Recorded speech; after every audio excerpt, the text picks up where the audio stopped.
สาวแฟนเก่าคนนั้น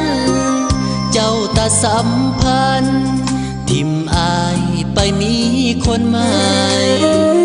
แต่ก่อนเคยเป็นคนฮักอยู่ในหัวใจเคยสัญญากันไว้ลืมอายได้แค่นกแก้วตาน้องและอายเคยกินลวกผักต้มหอยปิ้งเขียดหน้าน้อยจำแจวปลาแดกสัญญาอยู่เที่ยงหน้าน้อยสองเฮาค่อยๆสบตาน้องบอกหักอายเท่าฟ้าแต่มือนี่นะไปแล้วบอกคือถ้วยปลาแดกกลายเป็นอดีตแต่อายยังคิดอดีตนั้นยังบ่ลืม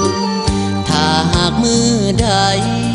เขาเฮ็ดให้น้ำตาซึมสาวเจ้าอย่าลืมว่าอายคนนี้ยังคอยลืมอายแล้วบ่ผู้สาวคนที่เคยหักบ่ต้องคิดหนักคืนมาซะเด้อเนื้อก้อยมาเป็นคือเขาหากเขาบ่ให้เงาหงอยป่าแดงถ้วยน้อย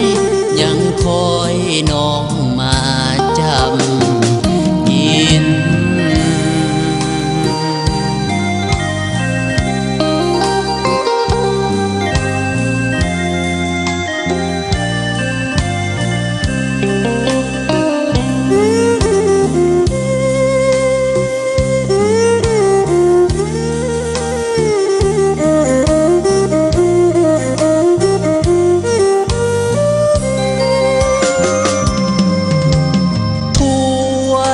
ปลาแดกกลายเป็นอดี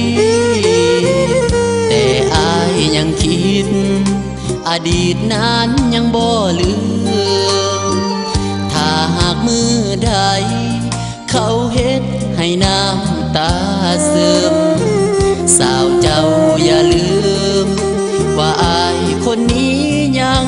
คอยลืมอายแล้วบ่ผู้สาวคนที่เคยหักบ่ต้องคิดหนักคืนมาซะเด้อเนื้อก้อยมาเป็นคือเขาหากเขาบ่ให้เงาหงอย